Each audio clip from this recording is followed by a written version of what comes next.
What is up, my little Deinos? Vepsis here, your host of the Helsinki Hydreigons, and we are here for my GDL Season 2 Week 6 battle versus Shayquaza and his team being the Dallas Starmies.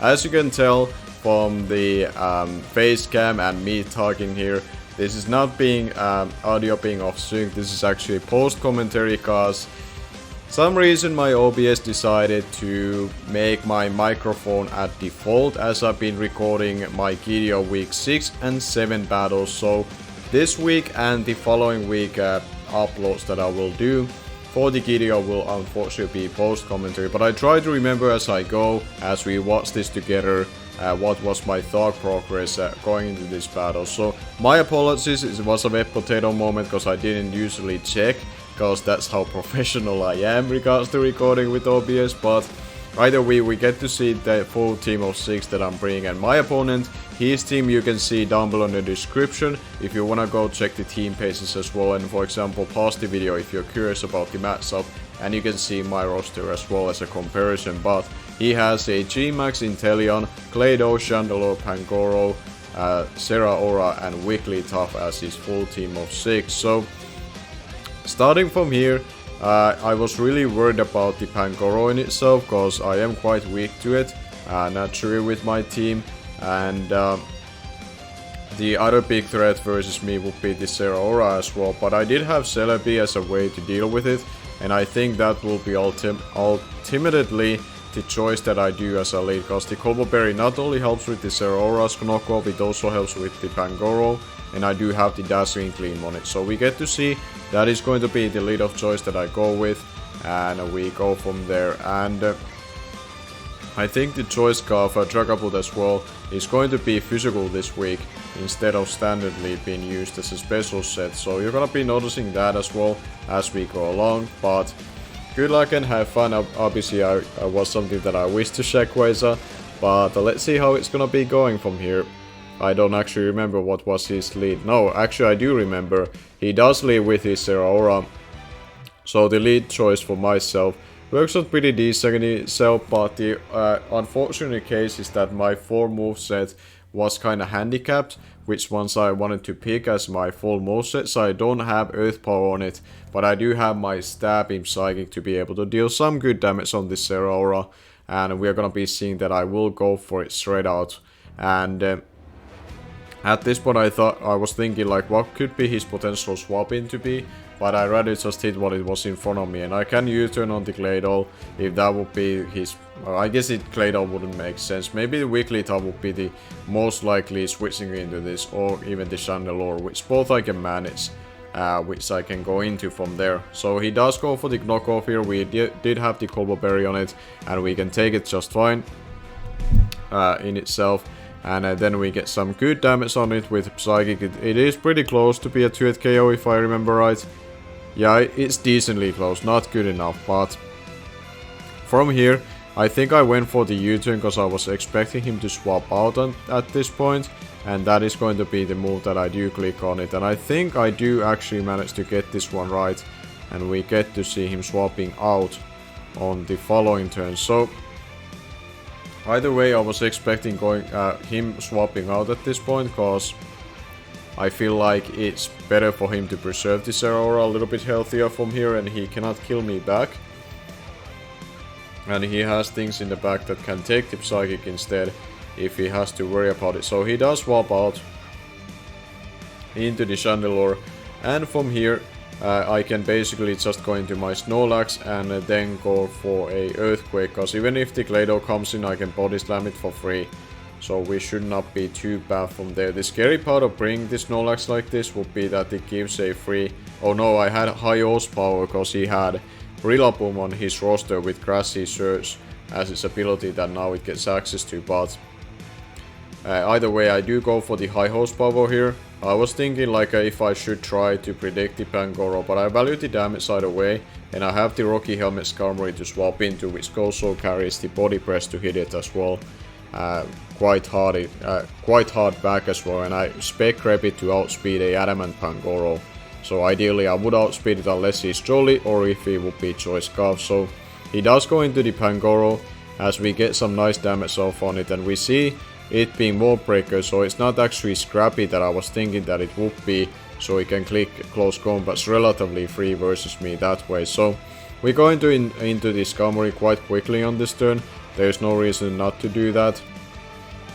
From my perspective, as you saw, I didn't really take more than 1 or 2 seconds with that turn in itself. So it was pretty straightforward what I was intending to do around this.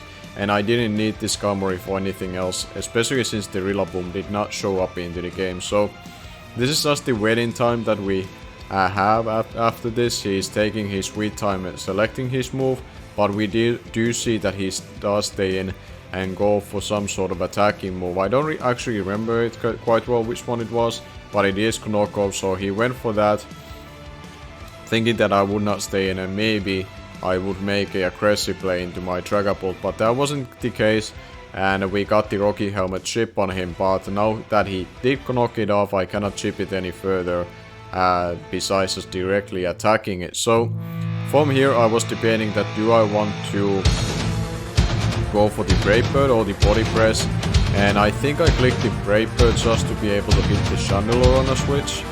And here I was also trying to check like what kind of damage that was doing to me at that point in time. So here I was just going back and forth that which one do I want to go for. Do I allow Zeraora to come in, or do I allow the Zeraora or Chandelure coming more freely, depending on which move I click. So here I did click the Brave Bird itself, and it's going to be doing decent amount of damage to the point that it should be able to be healed by the other things that I do get the critical hit, which made it seem like that I put it in a range of 25% of health from able to help here. But here I just going with the Celebi because it's pretty much the only purpose that is to deal with the Zeraora. And you get to see on the following turn that I do make a misplay. At the point of time I thought it would make sense that my opponent would preserve his Zeraora, so we get to see once the Celebi shows up that I am debating between Psychic and U-turn. I end up going for the U-turn, where I should have gone for the Psychic and killed the Zeraora, and I thought that we would definitely stay in with it, but it's gonna take us a little bit of time until we get there, because my opponent is taking a little bit more time again, and this is gonna be something that we have to keep an eye out on, and how much time my opponent is gonna be taking on these turns. Because in a chess timer you really cannot afford to have too many turns that will take more than like 30 seconds of time to turn, so then the timer is gonna be catching up on me. But he actually never mind, so I was a little bit ahead of time. We get to see the extension between Zeraora and Celebi later. We did make the double play into the Chandelure, expecting my Celebi. So this is a big trend, because I was starting to see a trend from him that okay, he made a double one time. And I was thinking that okay, if he goes into the Snorlax, or I go to the Snorlax, he might now double into the Pangoro instead. So the thought process here was that maybe I can catch him off guard here and go for the Dazzling Gleam in front of the Chandelure. And if I get this play right, I can kill the Pangoro on the switch, and then I don't have to worry about it anymore. So I make a very aggressive play here. Not something that you get to see from me too often, that I try to make go for these hard predicts, but I do go for it. And you see my reaction when I saw Timon, and I reacted who it was. That is the Pangoro. So to me, this probably was my play of the season regards to predictions wise, because I don't tend to do this too often that I start to hard predict my opponents. I tend to kinda take my time in a sense that I do always find my ways to get myself in a beneficial position without having to always think that what my opponent will do, because you cannot always think through the same ways as your opponent does, because everyone has their own way of thinking of plays. So usually I tend to take the middle ground plays that covers the best options for myself. But now making that kind of hard prediction, it definitely felt pretty good at the time to make that kind of call, and seeing the trend that he was trying to approach, and it got my opponent off guard, and he did go into this Zeraora, which I was really surprised by. And now in a hindsight, this is the turn where I was thinking like I should click Psychic, but I always went for the U-turn instead, and if I would have gone for the Psychic I would have killed this thing. But instead what happens is that Celebi now is a little bit too low with the knockoff. And I go for the U-turn, and it doesn't actually catch the kill. It's able to live probably like under 5% if I can see it properly on its HP bar. So it's quite unfortunate that that will be the case, that it's able to live. Because now that I go into Dragapult, I kind of reveal to be like Choice Scarf set, or at least have Sucker Punch to pick this one off. So this enables him to preserve the Zeraora later on, which is not that great for me when the Celebi went low as it is. So it was definitely misplay for my behalf that I allow the Zeraora to remain alive when he was giving it to me clearly. And to be honest, in hindsight, I thought it was quite off for him to go into that, where he had the Chandelure potentially be Choice Scarf. INTELEON probably packs a Ice Beam or some sort of move that definitely would kill a Celebi at that point, but we might go see later on why he didn't make those kind of plays. But either way, now we went for the U-turn, and we kind of wait on him to finally make his call, and he does preserve it, which he's able to do, and he does go into the Wigglytuff on this turn. I could have gone for the Steel Wing, but I don't think it would have ever killed this thing, or two-shotted it, what I should say. So I think the U-turn was always the proper play, even as a hindsight. But here is the play that I go into the Rotom Heat, because honestly it's my best bet of getting rid of this thing. And Rotom Heat is gonna be something that I have to prioritize to keep around, so I have ways to deal with this Wigglytuff, because the Wigglytuff low-key was quite annoying for the team that I brought. I expected it to show up, and that's why I need to have this Nasty Plot Pain Split Rotom Heat, so I have something to capitalize on it, because it's gonna always come in on my Dragapult on this matchup. So here I go for the Nasty Plot, as we do get to see, I believe, that he goes for the Stealth Rocks on this turn.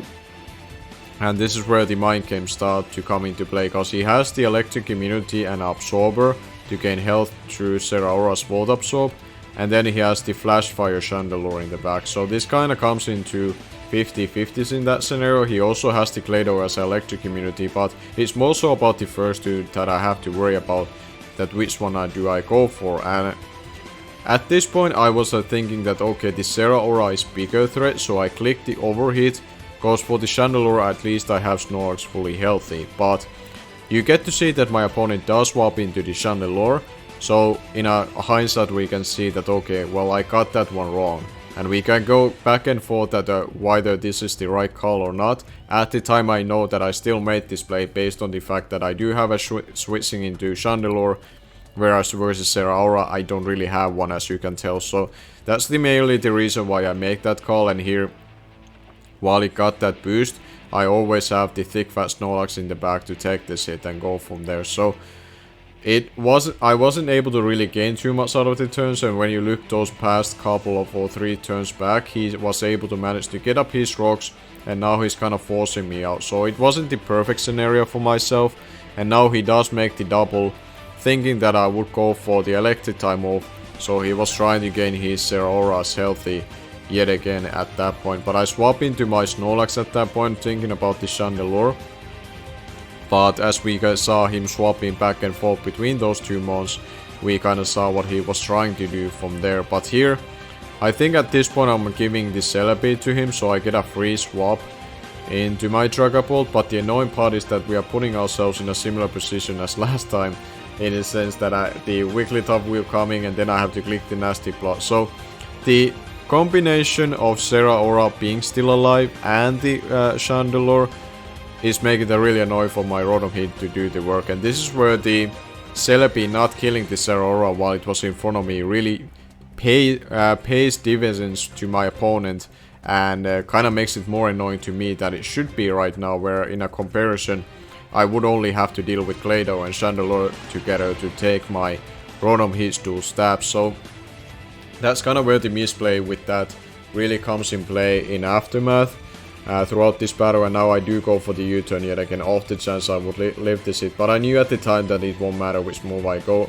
click for, because I should be dying to the Zeraora, as it's gonna be going for the Plasma Fist as to covering potentially any swap that I would make and not having a great answer to it in itself. So the Celebi goes down, unfortunately, to the Zeraora, where in a hindsight it should have been able to kill it prior a few turns ago. And here Comes yet again the little bit annoying situation, but I do decide actually going to the Crimson cause we saw already how the Dragapult into Rotom hit situation goes, so that will not always play dividends for myself. So here I'm banking on the fact that he's giving up this Zeraora.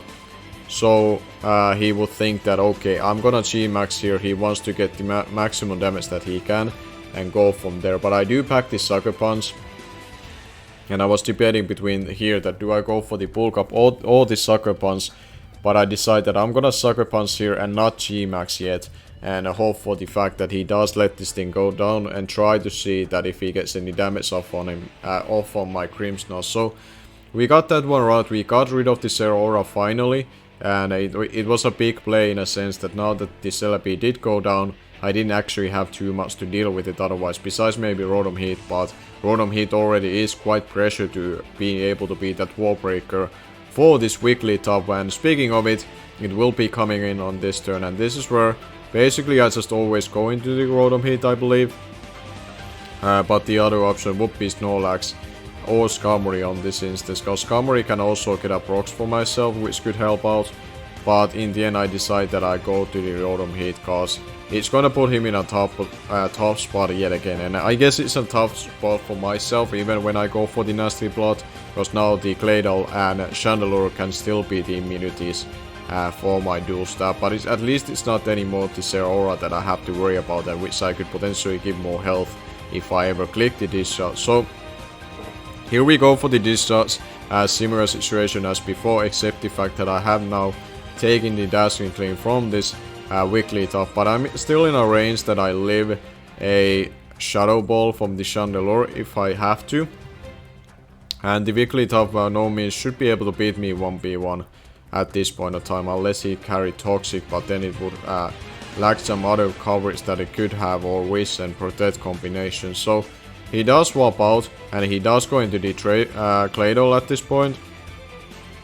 And at this point of time I was kind of worried that what kind of Claydol set this would be, and the one move that I was mostly worried about was Toxic. And if I would allow Gordon to get Toxic, it makes the weekly top for the late game a lot harder. So that was what my thought progress here, that I'm thinking that he clicks the Toxic.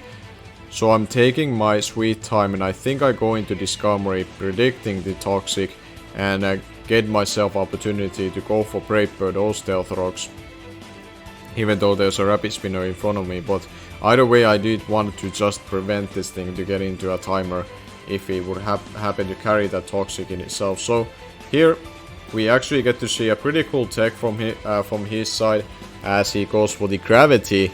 So I give him the opportunity to get the Gravity off versus my Skarmory, which he went for the versus the Rotom Heat anyways, which was in front of him. So this is where I was kind of like, okay, I don't really like this position, obviously, because now he can hit me with ground type attacks.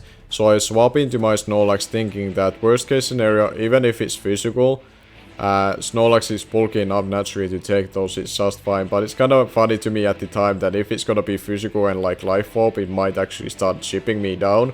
And we see that it's actually a physical variant, so this is where I'm like, okay, let's see how much it's gonna be doing.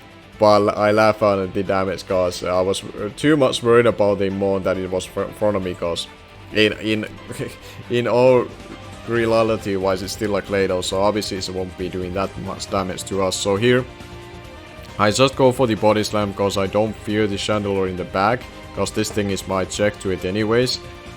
So I do go for that, and he does go for the Earthquake yet again, getting us chipped a little bit from here as I go for the Body Slam. And I believe we get a little bit lucky here on this turn, because we get a critical hit and we get a paralyzation. And I kinda say, when I say little lucky, I mean quite lucky, because we get the both on the same turn. So this is quite hacksy thus far that I was able to get that, and here I just go for the rest and be able to gain the health back. And funnily enough, I think at this point I was feeling like YouTube/Automatic, who is obviously my friend of mine. I joke him about being lucky and bad on his battles in itself, which is not always obviously true, but it's like a joke between me and him and in our community. But regardless of that, he does go for the Earthquake yet again, and I went for the Sleep Talk here.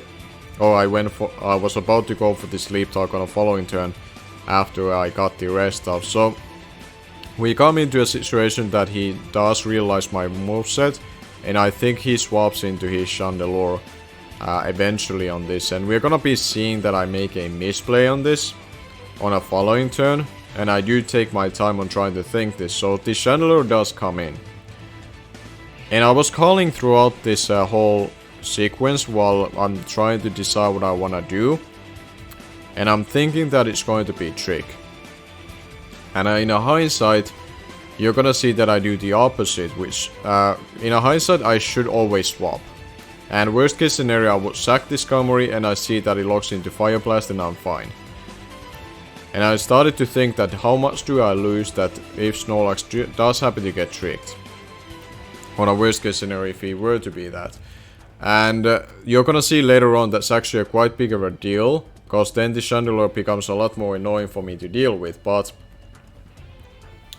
at this point in time I'm still debating as this. I apologize for the video sometimes blurring out. I don't know why the OBS does that.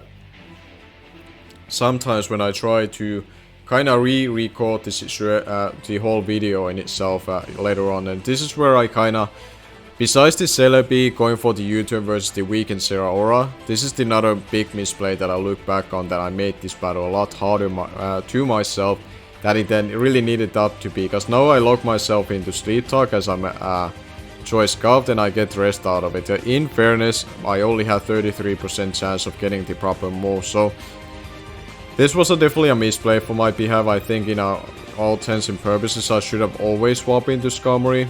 Obviously I had a Choice Scout Dragapult in the back, so that would have been a godlike play if I went into that, as he would go for the trick, but Skarmory wasn't necessary, so even if I got the call wrong, I can always come back into my Snorlax or swap into my Dragapult and force it off from there.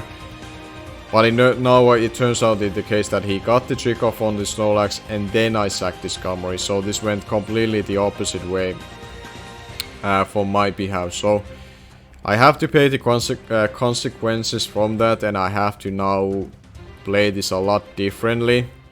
And it's not going to be easy from here, and you're gonna be noticing this is gonna be turning into quite hectic middle to end game scenario from each side, that it's kind of hard for me to find the footing anymore, because the Snorlax's Choice Scarf, and it said it's kind of nullified, especially while it's asleep.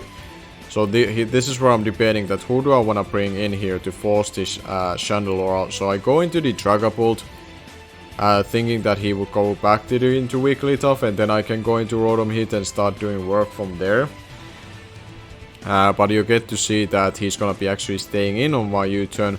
But this was something that I was like, okay, if he does stay in and I go for the U-turn, I still have this Snorlax in the back and deal with this thing 1v1, worst case scenario still. And then I just lock myself into high horsepower, and then I burn the sleep turns in itself, and I should be okay from here. But I was kind of surprised that he stayed in, but I guess he was just in fairness thinking that I would not click the ghost move when he had the Wigglytuff in the back already as it is. So now we go back into the Snorlax, a little bit crippled with the Choice Scarf in itself, or quite a bit. And as he goes for the Shadow Ball, so we don't lose too much from there, but he's gaining leftovers recovery back from the U-turn damage chip that he had to take. So again, we are a little bit in a tough spot in that scenario. So this is where I start debating that do I swap into the Grimmsnarl, predicting the Claydol, or what should I do? But here I just clicked the save high horsepower, just addressing the threat in front of me. But he does swap out here, knowing that I have wasted my Sleep Talk turns, and he has the Claydol to beat the immunity to this. So this is where the Snorlax being tricked is annoying, because now he has proper immunities to swap into while I'm locked into one of those attacks, being Body Slam or High Horsepower. So here I have to pick a mode that who I go into, and this is where I have to swap into my Grimmsnarl and a potential Earthquake, which is not nice because I prefer it to be as healthy as possible, especially when it gets into Gmax form, so it's harder for him to revenge kill me. But we go into the Grimmsnarl and see what he goes for, but we get to see that he does go for the Teleport here, knowing that I would have to swap out because I'm locked into that. So he gets the slow momentum from there. And from here, I don't actually remember who he does go into. I think it's the weekly top still that he goes into on my Crimsnall. Because he doesn't have anything else to really kill me from full or deal with me 1v1. Otherwise, the Chandelure cannot beat me because I have Sucker Punch to deal with that thing. And he does go into the weekly top. So this is where I go into the Rotom Hit yet again. And not worry about it too much. And I think my opponent does go for the Wish. Off the chance I stay in. And he's able to gain the health back on a following turn. While he would take a potential max move from me. Or if I would swap out, it's gonna cover that play as well. So it's just a neutral. Oh, he does go for the Dasking Gleam. So it wasn't that case, but either way he went for the Dasking Gleam on this turn. And here I do go for the Nasty Plot here. Yet again, I have gone for it 3 times in a row in front of this weekly top, and 2 of the other times it hasn't really paid out for me. And this is where his team of 6 that he brought along with the weekly top made this a little bit annoying to deal with. But here, I am trying to beat this Claydol 1v1 because I am +2 special attack at this point. And the Claydol cannot seem to be able to touch me until it gets the gravity off. So I go for the overheat thinking that okay, if you stay in I get to 2-shot you, if you swap into Chandelure I always outspeed you, and then I can go for the dish shots from the from following turn. So this is where he does swap out. I was confused at first what he was trying to do. But he does try to do the same kind of swapping back and forth versus my Rotom Hit as he has been doing thus far. But here I knew that I will always live any one hit from it, and I 2-shot it back from here. So I just go for the dish shots, and at this point like Claydol coming in doesn't really gain anything for himself. So now I can start the 1v1ing the Chandelure, and once the Chandelure goes down, it makes it a lot easier for myself. And then I get a discharge paralyzation on this Chandelure, which is gonna make it a lot nicer for my Crimsnall, because now it doesn't have to go for the Sucker Punch. So I can always go freely for any other attacking move instead, like a Darkest Lariat, or even Spirit Break if it remains in a range for that. And now I go for the discharge yet again on this turn, and I don't remember if he does decide to sack this or not, or does he swap out into the Claydol. But no, he does sack this, which is nicer for me, because now even the Snorlax, while it's been a Choice Scarf, at least I can click Body Slam for free. I'm getting always damage on something, so now he doesn't have the Ghost immunity anymore, or the Fire immunity anymore, so it kind of frees up my moves on a couple of my moves, which is a lot easier for me to deal with.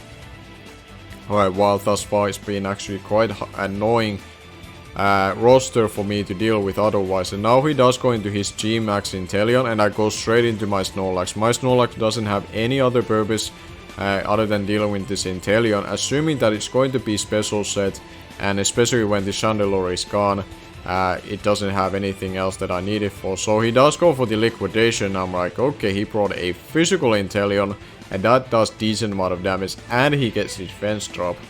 So that's quite annoying. But here I was like, okay, you're physical, that is okay. I still go for the Body Slam if I go down, so be it. And then I just go into my Dragapult or into my Gmax Crimsnall and go from there. But he reveals the Fell Stinger, and we happen to live this on 4 HP.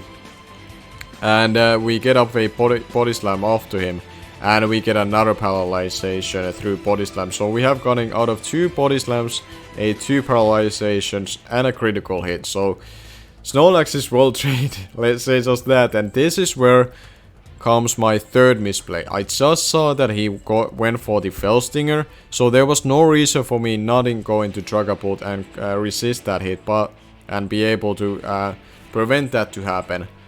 So that was a situation that I think in a hindsight for sure I should have not done, because now his attack is +3 and he still has the Gmax form to get into. And this is where I kind of start to think that okay, my Rotom Heat outspeeds it and can kill it with a discharge from that range. But once I go into the Rotom Heat, I realize that alright, he still hasn't clicked his Gmax button. And I was really convinced that at that point, like, okay, I made a misplay, I cannot stay in, and I have to actually swap into my Dragapult on that turn. Because if I lose my Rotom Heat here, I lose to the weekly top most likely, because I don't think my Crimsnarl can beat it 1v1 necessary. It might be able to if I get a +1 attack through bulk up and defense, I guess, but mainly attack boost, and then Gmax would kill it. But at this point I realized that, man, this was a mistake from my behalf, so I have to go into my Dragapult and force him to go for one of his Gmax moves from here, which he's gonna be going for, and it's going to be the signature water type move, which is gonna be a cool animation, and we get to see that it's able to actually kill the Dragapult, even though it's a resisted hit, but because he is at +3, it's gonna be hitting through it and be able to kill me. So this is a tough sequence. So versus the Chandelure and INTELEON are the two most that I have really misplayed versus, and a little bit versus the Zeraora early on as well. So we are gonna be seeing another sequence where I kind of made it harder for myself than I had to, and I have to give up on the Dragapult, which in fairness wasn't as valuable, I guess, cause it cannot beat the weekly top anyways. I cannot lock myself into one move currently that helps me with. But the one thing that it was able to do, that it gave me the speed here over the INTELEON, but at this point the INTELEON is still being paralyzed, so my Gmax Crimsnarl should be able to outspeed it. But here I go for the max guard, because I wasn't too sure if my Gmax move kills it, but in a hindsight, when he's at 40 or, well, just below 50%, obviously it's gonna always kill, but I did not calc this, so in a hindsight I kind of spent my Gmax move just to max guard for no reason. But either way, it should not change too much, because when the weekly tough comes in, I probably would not ever stayed in versus it anyway. So it's a misplay, but I guess it's not the worst misplays that I have done, that I go for the max. Well, it's not a misplay, I guess it's just pointless for me to go for. It doesn't cost me too much of anything, but I could have killed this anyways, because you're gonna see that this is gonna clearly kill it anyway. So it was kind of pointless that ways anyways. But we get rid of the INTELEON from here, and now he only has the Claydol and the weekly tough left, which in fairness my Rotom Heat is able to defeat, and this is where the Rotom Heat being preserved was huge, because I'm not sure if the Crimsnarl alone would have been able to deal with those, or if I kept the Dragapult alive instead of Rotom Heat would have helped me at all. So I think I made in the end, through the misplays that I have done, I still in the end made the right call of preserving the Rotom Heat, knowing throughout the preparation and doing this battle that it's literally the best thing that I have to beat this thing. And here I was contemplating that should I go for the attacking move, or do I go for the max guard yet again. But I do go for the max guard. It doesn't gain me anything, because he's gonna be going for the wish, but either way it's gonna, like, if I would have attacked him, it only would have given me a certain amount of damage, and then he's gonna gain it back with the healing move in itself. So it was kind of like, I guess I should have always attacked it, but it kind of got awkward for me at this point of time, that how do I want to use my Crimsnarl, because I do want to keep it around because it beats the Claydol, and I need the Rotom Heat to come in on this weekly tough as well quite freely, and it's able to do that, and thankfully he doesn't have the hyper voice. And here I do go for the pain split, because we are gonna be gaining a lot of HP from this thing, because weekly tough has an enormous HP stat and Rotom forms do not, so we get back, but we get ourselves almost back to completely full from that one pain split off. And this is where basically I start to go for the nasty plus, to ensure that even if the Glados tries to pivot in on me, or I happen to miss my overhits, it should not matter anymore. But eventually we are going to see a situation that my opponent is running out of time, so he has to start clicking moves really fast. Like, we can barely see at this point like how much time he has left. You can see from the right side. I don't know how many of you have been able to see it, pay attention on it, but I know for sure that during the live commentary I have not paid attention on his own timer, barring on the early game in itself. But you're gonna see right there that he only has 24 seconds left, while I have over 2 minutes left, so I'm way ahead on that instance, and I do definitely have more HP left as long as I get a pain speed off versus this weekly top. So in all intents and purposes I should have this. But I keep going for the nasty plots to ensure that I can definitely OQ this Wigglytuff and I still have enough special attacks to go along with to deal with the Clado in itself. And here I go for the Pain Split yet again. Hindsight is kind of pointless. I could have already clicked the overhit and it probably would have killed this Wigglytuff, but I go for the Pain Split anyways. And I think on the following turn I go for the Discharge, thinking that that will be enough after I gain that Pain Split. And now I have the HP to deal with the Clado if he happens to have anything to hit me besides the Gravity and Earthquake combination. So either way, we go for the Discharge here. And I think this is going to be the final turn of the battle, because I think eventually he does swap into his Clado on this turn, and then we get to see that the timer runs out. And I don't know actually why he took so much time on this particular turn, where he didn't have so much time anymore and he was clicking quite quickly, but he does finally swap out. And this is where I'm laughing at, because I was always thinking that eventually when I click this shots, that's of course gonna be the turn that he swaps into Clado, and that turns out to be the case. But the opponent does run out of time and I will win this battle. And the way that the commissioners told me after this battle, I think it was Ogalbina that told me, was that this is gonna count as 2 and 2 win for me. So I don't gain any differential from this, but I do win the battle and I move on to be 5 and 1 and plus 13 still from this. But it was a very fun battle. It was very hectic and awkward for a lot of situations through the middle parts of the battle. But in the end, thankfully, after mismanaging some of the things, I still kept my Rotom Heat alive, and I think in the end that was the biggest thing. Besides predicting the Pangoro, I think those were the two things that ultimately allowed me to win this battle. Even outside of like him losing a lot of time, I think in the end if the battle would have gone along, I would have won this 2-0 with my Rotom Heat in itself. But that's going to be the battle in itself. Make sure to check Shayquaza from his side, and I'm gonna be coming back for the week 7, and until then I'm gonna be seeing you guys later.